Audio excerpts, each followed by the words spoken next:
మార్కాపురం జిల్లాలో ప్రముఖ పుణ్యక్షేత్రమైన త్రిపురాంతకంలో స్వయంభుగా వెలిసిన శ్రీ పార్వతి త్రిపురాంబ సమేత త్రిపురాంతకేశ్వర స్వామి మరియు శ్రీమద్ బాల త్రిపుర సుందరీదేవి ఉభయ దేవాలయాల్లో మహాశివరాత్రి మహోత్సవాలు వైభవంగా ప్రారంభమయ్యాయి.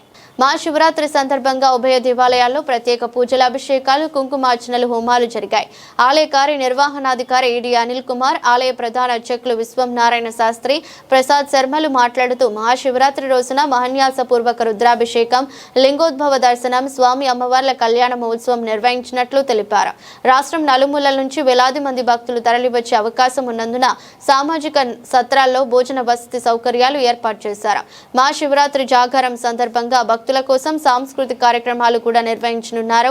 మహోత్సవాల సందర్భంగా Markapuram joint collector P Srinivasulu, DSP Nagaraju ఉత్సవ ఏర్పాట్లను పర్యవేక్షించారు.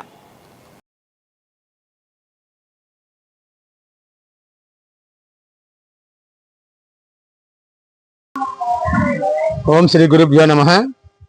శ్రీ పార్వతి త్రిపురాంబ సమేత త్రిపురాంతకేశ్వర స్వామి దేవస్థానం త్రిపురాంతకం మార్కాపురం జిల్లాలో ప్రాచీన శైవ క్షేత్రాల్లో అతి పురాతనమైనటువంటి దివ్య క్షేత్రమే త్రిపురాంతక మహాక్షేత్రము.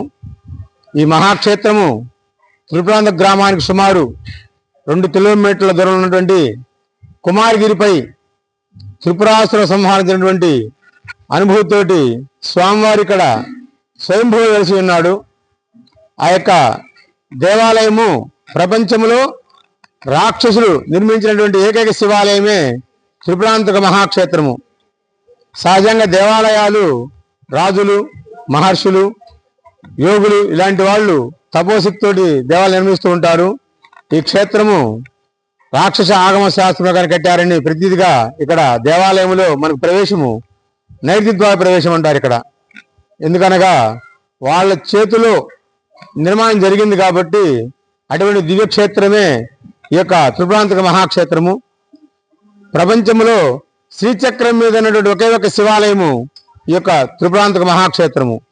సహజంగా దేవాలయాలు చతురస్రము, దీర్ఘచతురంగా ఉంటాయి ఆలయాలు మొత్తం కూడా. కానీ ఈ మహాక్షేత్రము కోణాకారంలో ఉంటుందన్నమాట, శ్రీచక్రాకారంలో ఉంటుంది దేవాలయం మొత్తం కూడా. చూడగానే మనకు కనిపించే శ్రీచక్రము, లోపలికి వెళ్ళగానే స్వామివారు అనుభూతిగా దర్శనమిస్తుంటాడు మనకి. అటువంటి దివ్యక్షేత్రమే త్రిపురాంతక మహాక్షేత్రము. ప్రాచీన 108 శక్తిపీఠాలలో పురాతనమైన శక్తిపీఠమే 27వ పీఠము యొక్క స్కందమాత త్రిపురాంబ అమ్మవారు. ఈ యొక్క గిరి పేరు స్కందగిరి అంటాము. కుమారస్వామి తపస్సు చేసి ఈ స్వామివారి యొక్క అనుగ్రహం కొరకు, ఇక్కడ కోరికలు నెరవేర్చడం కొరకు స్వామివారి ఇక్కడ తపస్సు చేశాడు కాబట్టి దీన్ని స్కందగిరి అని. ఆ యొక్క త్రిపురాసుర సంహారం జరిగింది కాబట్టి త్రిపుర హంతకము అని ఈ యొక్క స్వామివారు త్రిపుర హంతకుడిగా ఈ క్షేత్రంలో వెలిసి ఉంటాడు అనమాట. ఇక్కడ అమ్మవారు చాలా ముగ్ధముఖంతో చాలా నవ్వుతూ ఉంటుంది అమ్మవారు ఇక్కడ సుహాసినిగా. త్రిపురాంబాయి అమ్మవారు చూడగానే అసలు ఒక స్త్రీమూర్తి కూర్చుందా అన్నట్టుగా మనకు కనిపిస్తుంది అమ్మవారు. ఈ యొక్క క్షేత్రంలో ప్రాముఖ్యము ప్రదక్షిణాలు. 27 ప్రదక్షిణాలు చేసి ఈ స్వామి అమ్మ దర్శించుకుంటే సకల కోరికలు, జలగండ, వాయుగండ, సర్పగండ, అగ్నిగండ, మనోగండ, పంచగండ, ఆదిత్యాది నవగ్రహ దోషాలు, కుజదోష నివారణము, అలాగనే ఎటువంటి రుగ్మతులు, అనారోగ్యంతో బాధపడిన వాళ్ళు క్షేత్రంలో ఒక్కసారిగా రసిద్ధి గణపతి దగ్గర కూర్చొని ఒక సేవ చేసి స్వామి అనుగ్రహం పొందిన చాలా మంది ఉన్నారనమాట. అటువంటి దివ్యక్షేత్రమే త్రిపురాంతక మహాక్షేత్రము. ఈ క్షేత్ర ప్రాముఖ్యత ప్రదక్షిణాలు. అలాగనే మనకు ఆంధ్ర అరుణాచలం అంటారు దీన్ని. ప్రతి పౌర్ణానికి కూడా ఈ క్షేత్రంలో గిరివేషణ కార్యక్రమం జరుగుతుంటుంది అనమాట. అలాగనే ఈ సంవత్సరము మహాశివరాత్రి పురస్కరించుకొని నిన్నటి నుంచి ఉత్సవాలు ప్రారంభమైనవి. రాత్రి స్వామివారికి అనుమతి పూజ, ప్రత్యేకరణ, దీక్షాధారణ, ధ్వజారోహణము ఇలాంటి కార్యక్రమాలు మొదలయ్యాయి.